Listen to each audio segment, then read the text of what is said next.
Hi, everyone. We might as well just get started here. So first of all, just welcome to KHealth's ICHP info session. I'm Peter, and along with Ashita and Brittany, which you can see in the Zoom chat here, we're the ICHP coordinators for this year. So we're really excited to introduce this new program to Queens. It's something that we've been working on at KHealth for quite some time, and we're really excited to be able to offer it to you guys this year. So just to begin, uh, a little bit about KHealth first, just to start. So KHealth is a student-led organization of medical, OT, PT, and nursing students. So it combines 4 different departments of the Faculty of Health Sciences. And really the goal of KHealth is to be able to work in an interprofessional team with different students from different departments to address health issues, particularly facing vulnerable and underprivileged populations. So a lot of that revolves around street health and also in terms of access to healthcare. And one of the unique things about KHealth in relation to some other programs is that there's a big emphasis on local impact in the Kingston community. And most of our initiatives are all centered around helping really the Kingston region and the community members in this region as well. Oh, and also, I should probably also mention, if you have any questions throughout this presentation, feel free to just pop it into the chat and one of us will be sure to answer it as soon as we can. So as part of KHealth, we're actually offering a couple of opportunities for students this year. So on one hand, we have the ICHP, or our version of kind of like an extracurricular education and engagement opportunity, which we'll be discussing a little bit more about during this presentation. But on the other hand, we also have something that's called the Student Run Community Support Program, or the SCSP. What this is basically during the pandemic, we're offering a couple of services for those who may be in need. So one of the services we're offering is a grocery and essential supplies delivery service. So individuals can sign up on our website to potentially receive this service, and we'd have student volunteers pick up groceries for them or any other essential supplies during this tough time. The second service that we're offering is a check-in phone call. So what this involves is it would be a student volunteer calling someone who may just need a couple of minutes in their day to receive some social, emotional support, some comfort. And this would just be around like a 15-minute phone call kind of addressing those needs. So if you know anybody that's potentially interested or would benefit from these sorts of services, please visit our website. We can post that in the chat afterwards. To sign up for to receive these services if you know anybody that really would benefit from them. Or if you want to be a student volunteer, we also have signups for those as well, also on our website. So that's just kind of a side note, but for this presentation in particular, we'll be focusing a lot about the ICHP. So for the med students on this call, the ICHP is kind of like an AAP idea that we had, and it revolves around that same sort of like organization structure. So just to go a little bit over the introduction and kind of the basics of the ICHP. So what we had aimed to do is to aim to help students better support vulnerable populations in future interprofessional teams. It's open to all students and it's highly customizable. So you can really target to your own interests. And what it entails is there's part of formal training, which is like training modules, online modules, speaker series, just learning about how healthcare professionals deal with vulnerable populations and how they work together to kind of accomplish those goals. The second component that we have is an experiential learning activity. So what this kind of involves is it would involve going on observerships in maybe community health clinics or street health clinics and learning about the roles of different healthcare professionals in that sort of environment. In the experiential learning part, there's also, I think, an opportunity to learn in terms of a case-based environment where you'd be presented a case relating to a certain difficulty or a patient case and kind of figuring it out in care teams. And finally, the third component is a culminating activity. So this would involve the written reflection or an infographic that addresses a particular health issue. And the purpose of that is just to kind of culminate everything together so that it all makes sense and that you can really take something tangible out of the experience. So to discuss a little bit more about the different components, I'm going to pass it on to, I believe, Brittany. Is that right? To discuss a little bit more about the formal training part. Thanks, Peter. Hi, everyone, I'm Brittany. And so as Peter had said, the formal training component encompasses 3 different aspects. There's the online modules, lecture and speaker talks, and small group seminars or workshops. So the modules are relevant to working with vulnerable populations in Kingston, and there's a case-based learning component in each module, and each module has different completion times, so credit will be given out accordingly.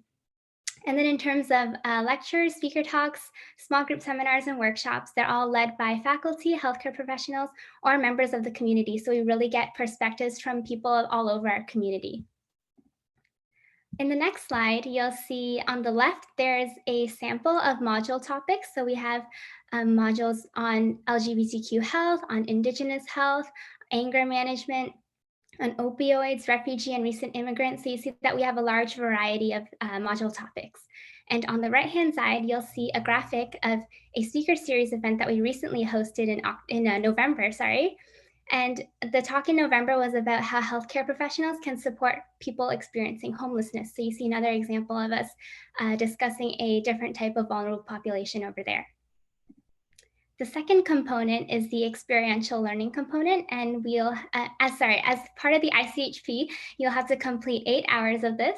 And the second component, experiential learning, can take on the form of either clinical observerships or interprofessional case-based learning.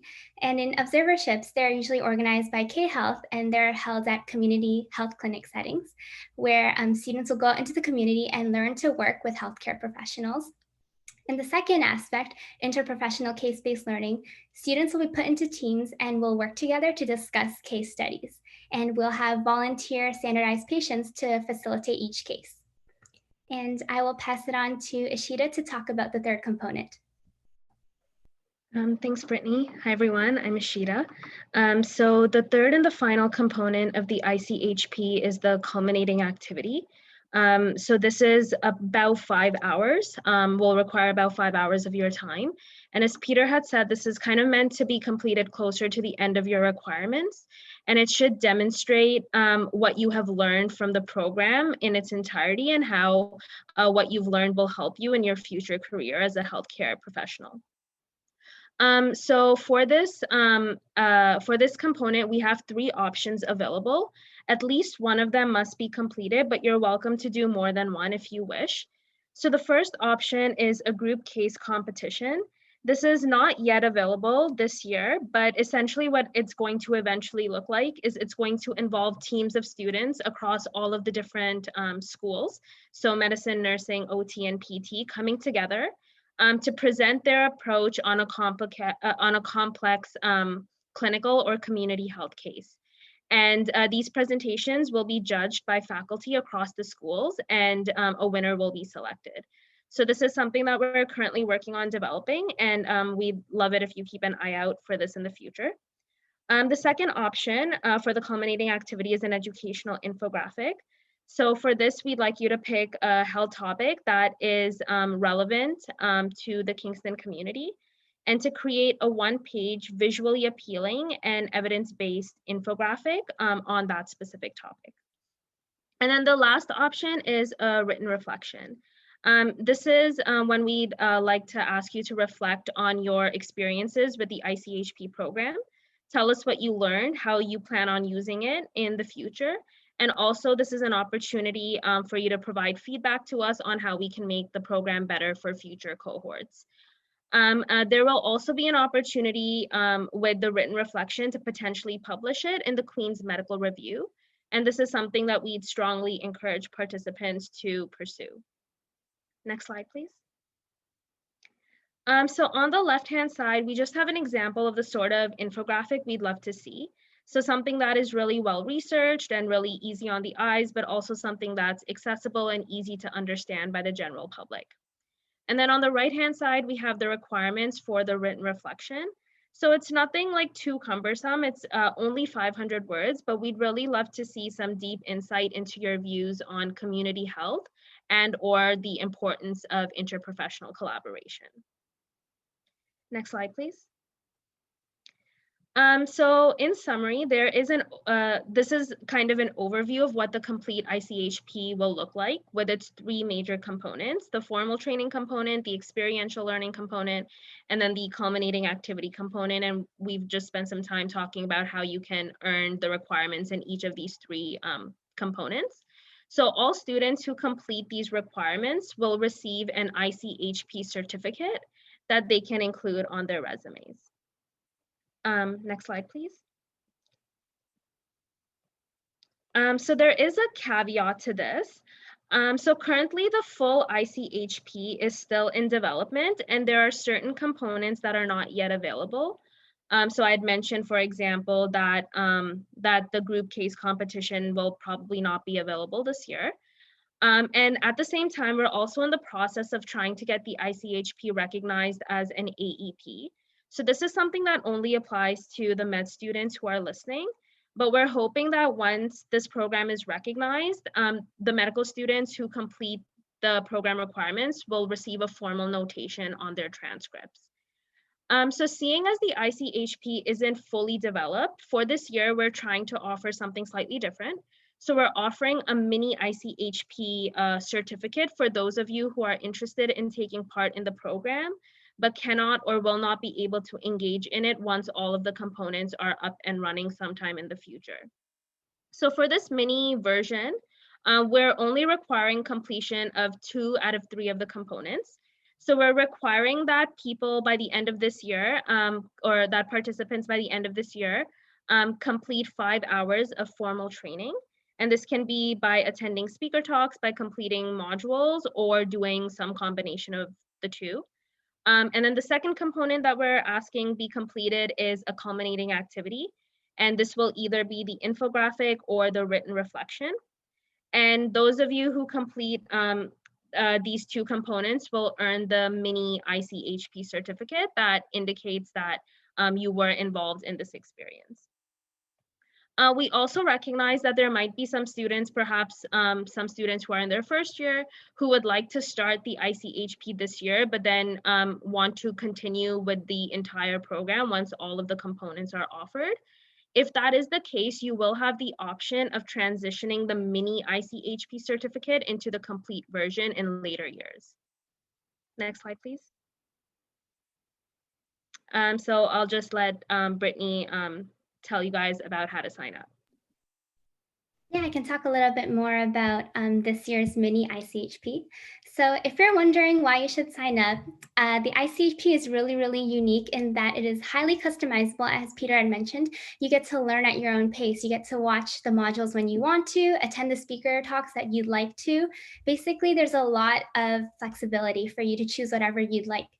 And especially, I think during this time, it's even more suitable during our global pandemic happening because the impact of COVID-19 on our vulnerable populations has been absolutely immense. For example, there's been populations that have been displaced because of the pandemic. And as healthcare professionals, I think it's really important to consider those aspects. And this year, as Ishita has mentioned, you will receive the mini ICHP certificate, which is the Introduction to Community and Street Health certificate. And if you decide to transition that into the full ICHP, the new certificate that you would receive is called the Community and Street Health Advocate certificate. And so please don't forget that KHealth is an interprofessional group that is recognized and endorsed by the Rehabilitation Therapy Society, Nursing Society, and the Escalapian, I can never say that word, the Medical Society. In addition to providing an excellent knowledge base, the ICHP will definitely be a great addition to your CV or resume. On the next page, if you're wondering how you should sign up, there's a one-time registration on our Google form, and the link is right there in the slide. And when you register through the link, we'll ask you for your program, for your basic information, in addition to your email. And our resources, the ICHP resources and links will be sent to you through your email. So please keep an eye out on your inboxes. One of those resources will be a tracking sheet as well. And so you will be able to use that tracking sheet to document your own progress. And on the next slide, you'll see a sample tracking sheet. So we've outlined, you get to put down your first name, email, graduation year, program, and we have yet to modify it for the mini ICHP. Those details will come later as the email sent out, but this is just a little example so you guys get to see what the tracking sheet will look like. And that's all from us. Are there any questions?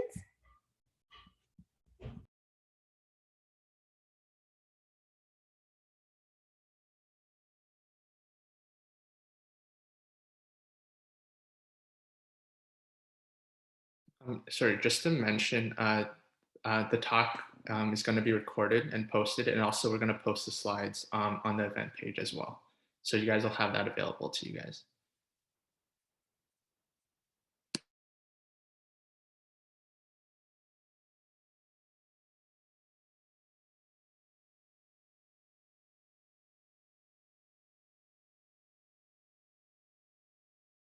Hey, I had one quick question about the AEP for medicine. I was just wondering, like, would that be for this year or for future years? That's a good question. We're hoping to have it confirmed for this year, but we're still waiting on them. So there is the possibility that it won't be confirmed for this year, but that's still right now the plan. Okay, thanks. Sorry, I wasn't able to give you a more solid answer. No problem. I know they're sometimes slow getting back to us. Yeah, exactly.